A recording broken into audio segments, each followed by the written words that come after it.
What's up, buddy, man? It's the Bronco at the Frog coming at you with another reaction video. Hey, man, y'all know what time it is.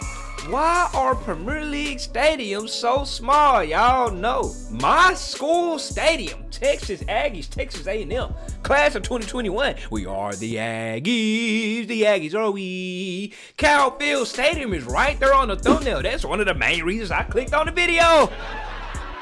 My mama, y'all know what time it is, man. We do not play about them stadiums in the United States of America. We do not play about them stadiums in the SEC. So, why are Premier League stadiums so small? Obviously, it's gonna have something to do with population. Yeah, that's the main reason, population.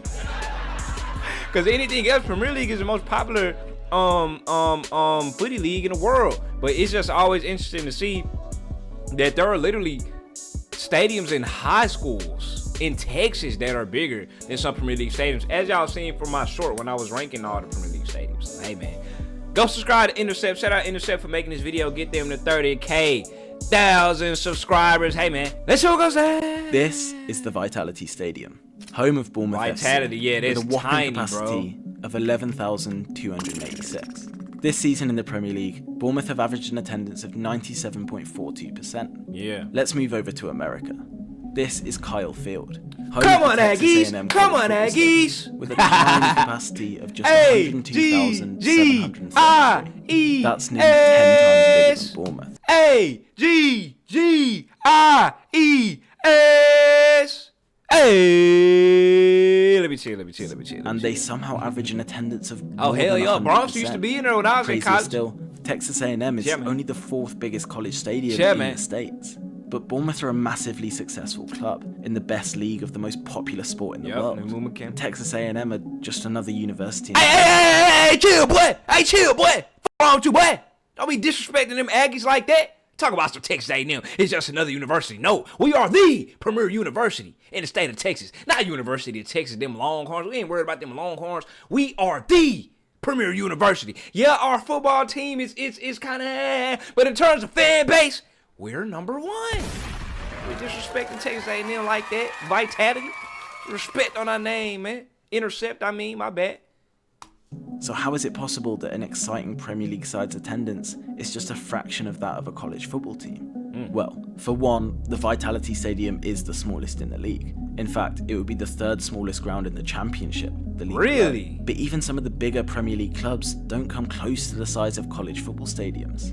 These are the top 5 stadiums in terms of capacity and average attendance for the Premier League, the NFL, and college football. Yeah, and college football stadiums are dead ass. They bigger than the NFL stadiums, as you can see, because like I said, because of the students, the fan base is more diehard because they are more connected with the community. NFL teams are franchises. Premier League teams are literally made by the people or owned by the fans. College football is the same sentiment as the Premier League. It's all about the fans. It's all about the people. Without the people, there will be no team. Attendance for the Premier League, the NFL, and college football.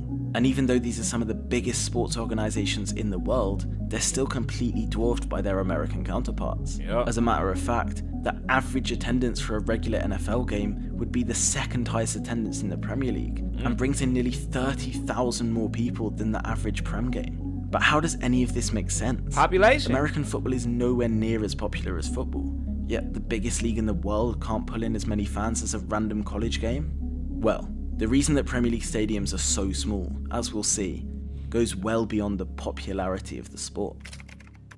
It has to be. If he says something other than population, I'm going to be real. Football in the UK is massive. It's completely unavoidable. If you live here, the chances are that you know someone that plays it, follows it religiously, or will argue with you about it for hours on end. Yeah. The same goes for fans going to games. It's an essential part of British culture.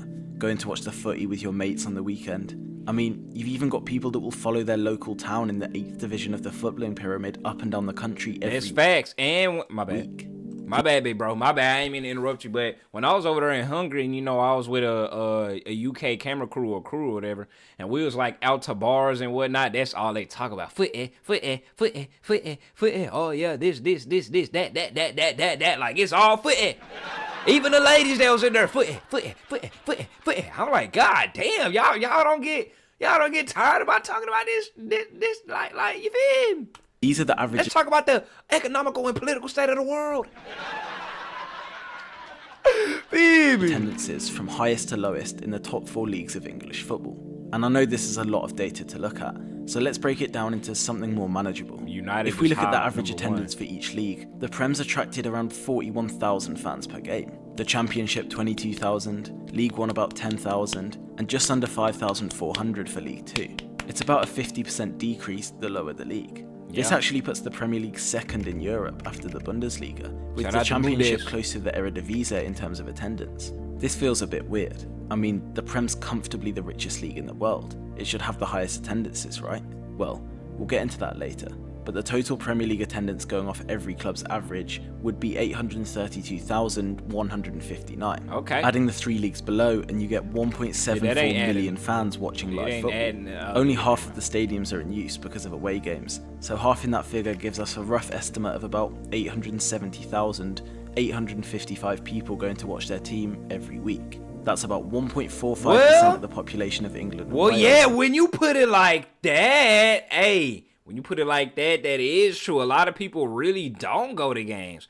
Outside of the Big Six, well, obviously, like I say, outside of the Big Six, it would technically be kind of a small city, I would say. Well, Birmingham's not really that small. Aston Villa not a part of the Big Six. But I'm pretty sure, what did the chart say? Is Aston Villa up there in attendance? Yeah, they are. They average a little 41,000, but they not top. Newcastle is not in the Big Six, but, you know, they average 50,000. And Newcastle not really, I don't know what's Newcastle's population, but I mean, it's some small towns up here. I forgot my point. Y'all don't mind. About 1.45% of the population of England and Wales in a stadium on the weekend watching football. And this is without including any other Welsh leagues, non-league, Sunday league, or UK. But if you include the percentage, if you do this same thing for America, America is so big, it might even be less than 1.45%, to be fair. Now let's look at the NFL. Oh, damn. They clock in with an average attendance of 69,500. You look at that, it's out there in the cab. Come on now. Hey, Bronx is just represented so greatly in this video. First, the Texas Aggies being the main talking point, and then you got them Dallas Cowboys right there at the top.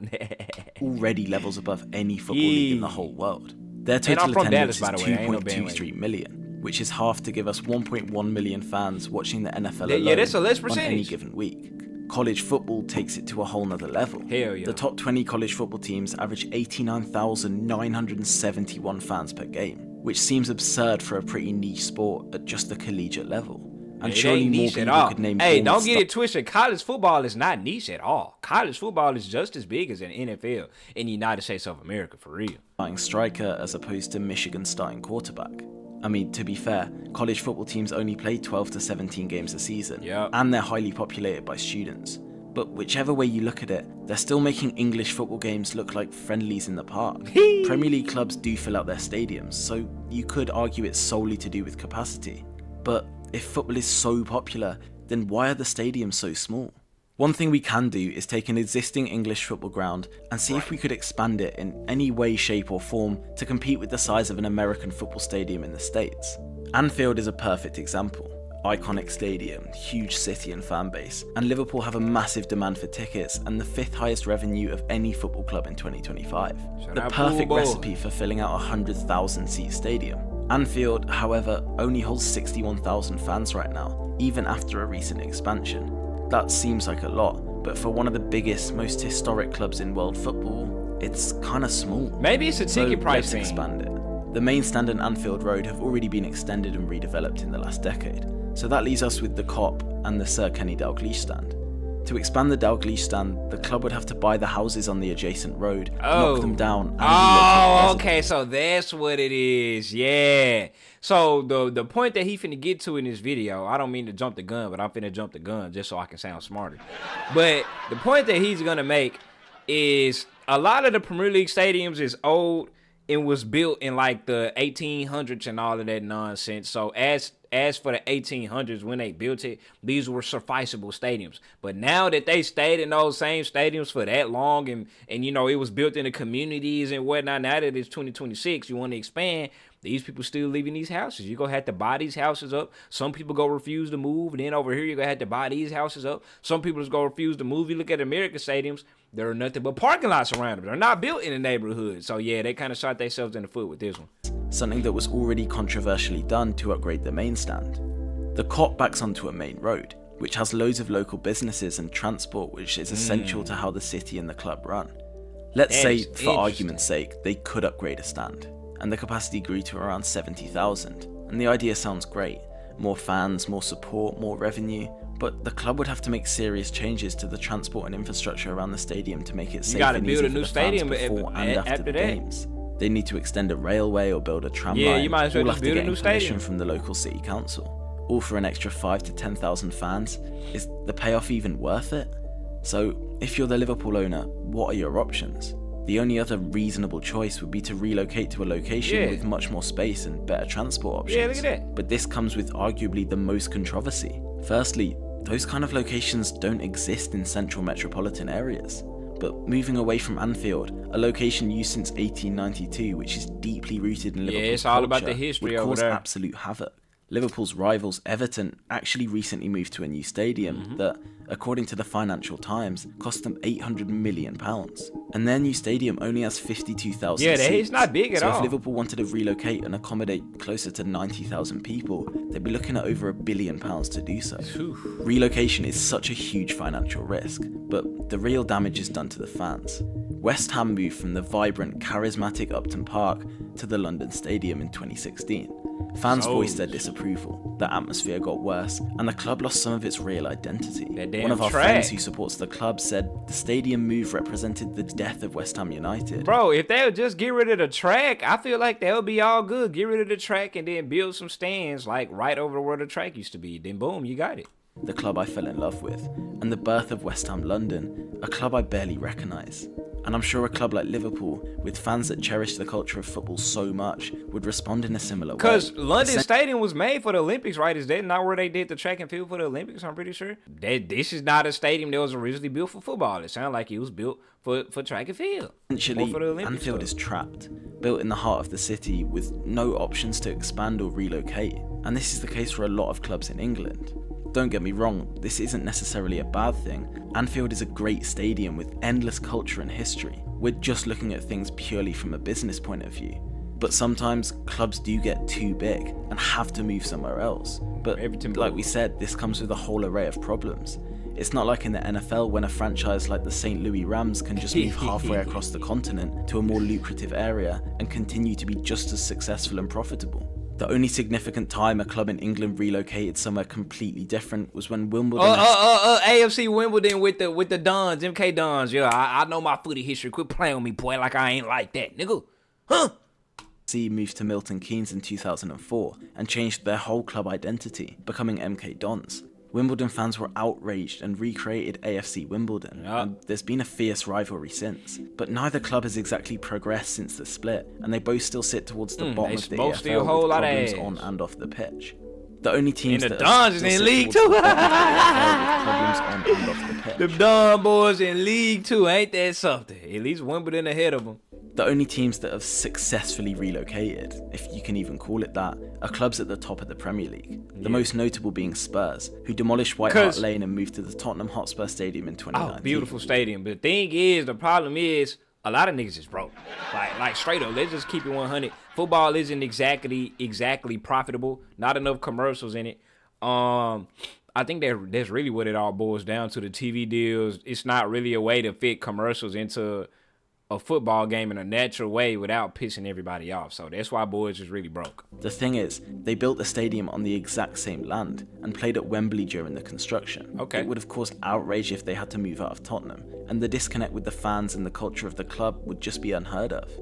Everton, like we just mentioned, are the most recent side to move, relocating to the Hill Dickinson Stadium on the river.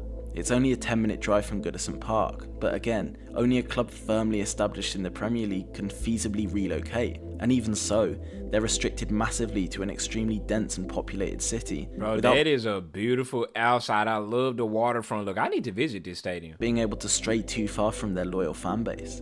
And even then, we've seen how it's caused a disconnect with the fans when clubs have to prioritise finances and economic growth over the club identity. And another reason that football grounds are so small is geography, and this affects capacity in many different ways. First of all, Britain is smaller than America. Facts. Like, by far.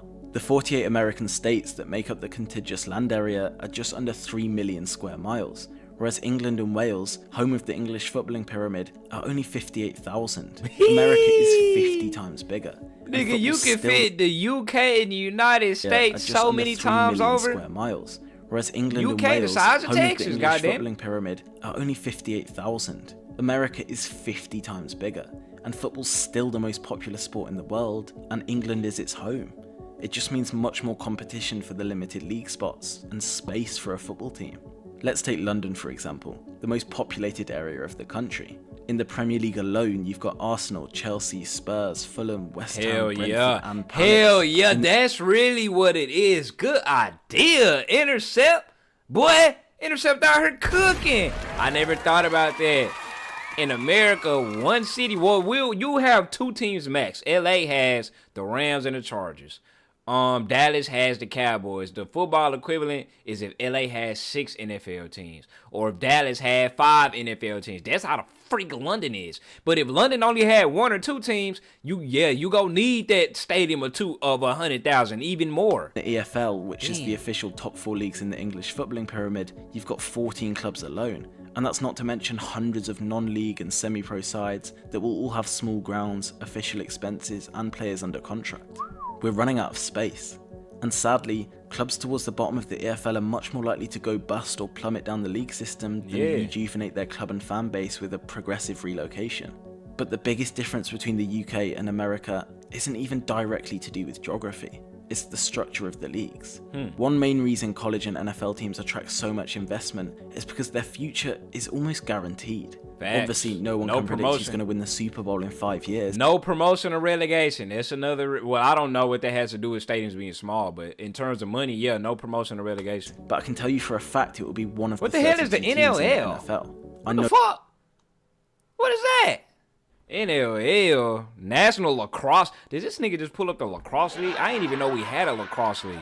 What the hell? No, that sounds stupid, but theoretically, the 2031 Premier League winners. Oh, he must own. Maybe that's why he did it, because he owned all these 4 teams. Maybe. Not even be in the Premier League right now.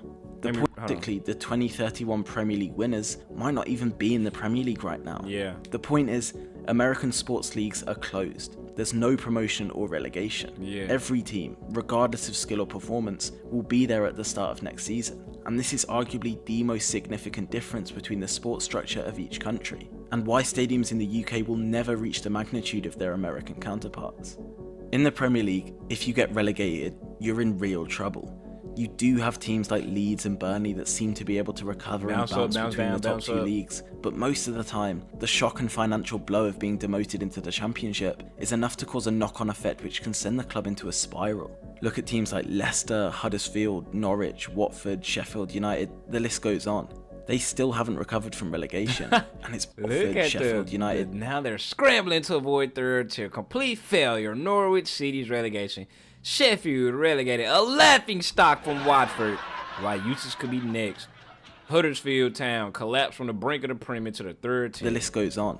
They still haven't recovered from relegation, and it's pretty clear why. If you survive the drop by even just 1 position, you're granted about £130 million from the Premier League. Damn. It's nothing groundbreaking on a club scale, but more importantly, you're guaranteed another season of Premier League football. That's sold out stadiums, more shirt sales and TV money, but most importantly, it's another £100 million at the end of next season, even if you finish rock bottom. In the Championship, the finances fall off a cliff. If you win the league, you only receive £11 million in prize money. Damn. It's night and day, and you can see why investors would be reluctant to get involved with any Hell club yeah, you that's losing not hella absolutely money. nailed on to be playing Premier League football year after year. It's not just different in the States, it's the complete opposite. You almost get rewarded for being bad. The collegiate and drafting systems means that the teams... Well, it depends on how you look at it. It's not technically a reward. They giving them that because they need it. Come on, baby. The best case, if these worst teams don't get the good draft, so where are the draft picks supposed to go? If not to the worst team, they're supposed to go to the best team so the best can stay the best forever. Like it is in footy on how Real Madrid and Barcelona is the best forever. On how the Big Six in the Premier is the best forever. No. The worst teams need to get the best upcoming talent so they can have a chance at competing. Worst records will have the earliest picks in the following draft. And this is actually a great way to keep the leagues competitive. Yes. It's more than common to see franchises in a complete state turn everything around in a matter of years and go from the worst team in the league to championship contenders. In fact, the term tanking is literally used to describe the act of a mediocre team trying to lose on purpose so they can have a better chance at a higher pick the following year. The problem with this is that it can kind of ruin the integrity of the league, and it also means that halfway through the season, the majority of the teams are kind of playing for nothing. Hey, one thing I will say, the NBA definitely lacks integrity, but that's why Adam Silver trying to introduce stuff like the in-season tournament and all of that to make something mean, like the regular season mean something. Whereas in the championship, for example, every game on match day 33 will mean something. But regardless of which is more preferable and pure from a fan point of view, it's clear what's more appealing to a business. And this might be why stadium sizes differ so much. A college football team will sell out their stadium basically every week. There's tens of thousands where of is Texas? alone Why you buy use season Alabama? tickets just for the You use Texas A&M on the thumbnail. You gotta at least have the audacity to use our walkout video. Why you gotta use Bama run out video? We beat Bama. Nah, I ain't gonna say we beat Bama all the time. But we upset Bama all the time. Boy, every time Bama come in Cal Field, ask Bama about Cal Field, and they gonna tell you how I get down. Tens of thousands of students alone that will buy season tickets just for the social aspect of doing something fun on the weekend. It almost doesn't matter how good the team is, just for the social aspect of doing something fun on the weekend. Boy, they be fit. Look at them arms. It almost doesn't matter how good the team is. The same goes for the NFL. Most of the fans are going for the spectacle. They got them Cowboys. Even if their team is terrible, they could be competing for a Super Bowl in a few years. For football, it's completely different. If you're bad, it means you're more likely to just like, why does the UK just always seem so dreadful for football, and sad? it's completely. Look at it. You see how it switched from Jackson Dart? He like a 21-year-old who just got drafted. He and they be, let's go! For football, and then look at them. Different. Just all dreary and sad, and in this tiny ass stadium, it's just like, why y'all be so mad all the time? If you're bad, it means you're more likely to be even worse as time goes by. And this has had its effect on the fans. If their team's not playing well, it's simple. They'll stop watching. Take Birmingham City, for example, a team from a big city with a large fan base in the second division. And at the moment, they've got plenty of momentum, new investment, and look likely to be promoted in the next few seasons. Oh, don't Tom Brady on that team? Second division. And at the moment, they've got plenty located of in Birmingham, second most populated. Damn, I didn't realize they was second. Only 350K Instagram followers, but they not in the Prem, so.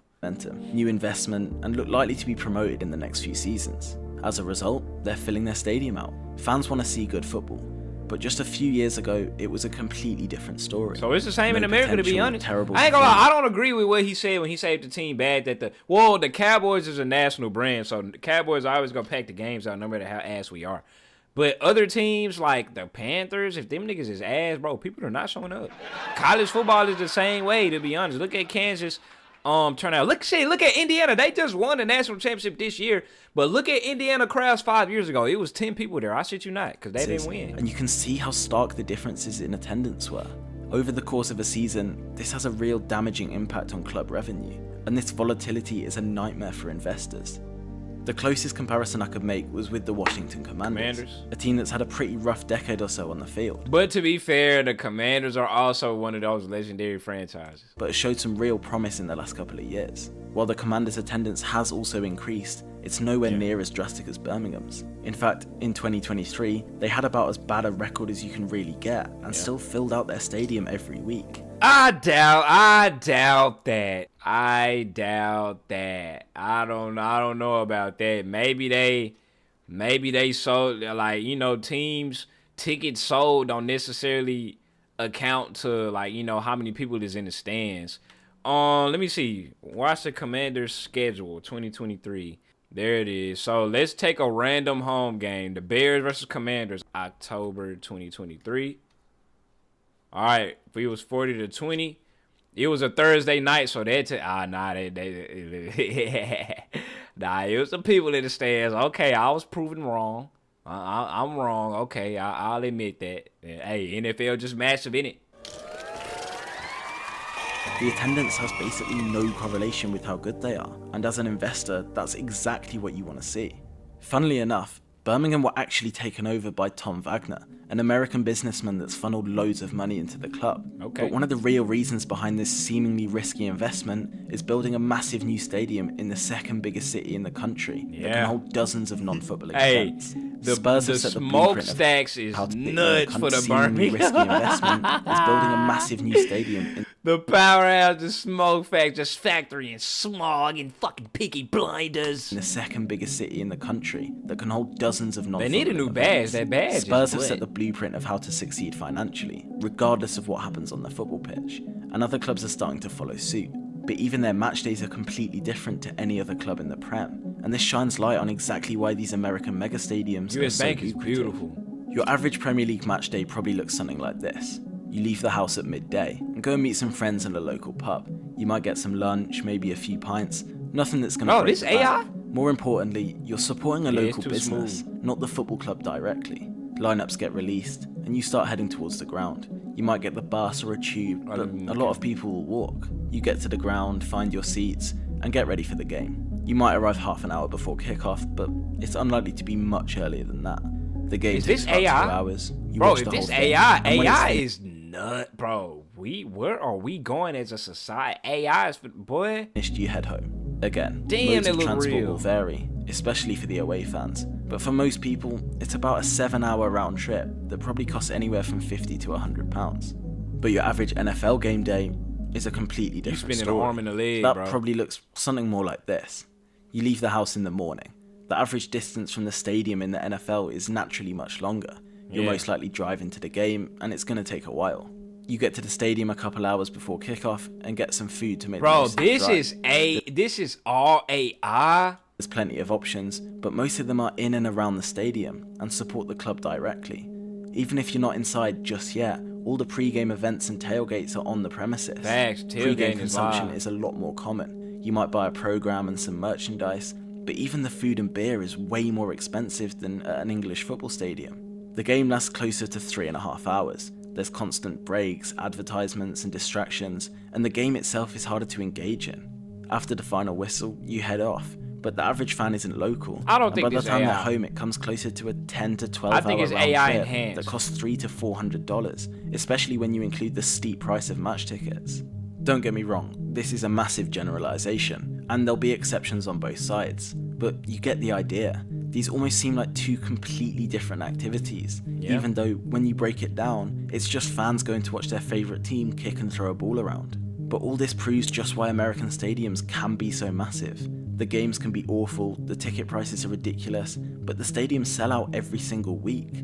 Not only this, but the money spent during a match day is through the roof. The revenue is massive, and most importantly, it's consistent. Look at And when that. you look at the English footballing pyramid, below the top half of the Premier League, it's the complete opposite. I think this all boils down to the culture in each country. I can't speak for the Americans, but as a British football fan that's been following a team for over a decade, it can feel more like a religion than simple fandom. Facts. You have That's really what it boils down to. Football is a religion. Over here, it's a pastime for entertainment. fans that use Basically. all their money to travel the length of the country every weekend to watch their third division team lose every week. And if you ask them if they enjoy it, they'll probably say no. But at the end of the day, it's their culture, it's their ritual. And if you're from the UK, you'll just know what I mean. American match days come across as a spectacle. I feel like you could ask most people in the stadium who the second option running back is, and they won't wouldn't be know. able to tell you. Hey, I shit you not. I cannot name you the whole Cowboys lineup roster. I can't name you, like, obviously I can name you all the star players and the skills players, but it's a lot of people on defense. I'd be like, who?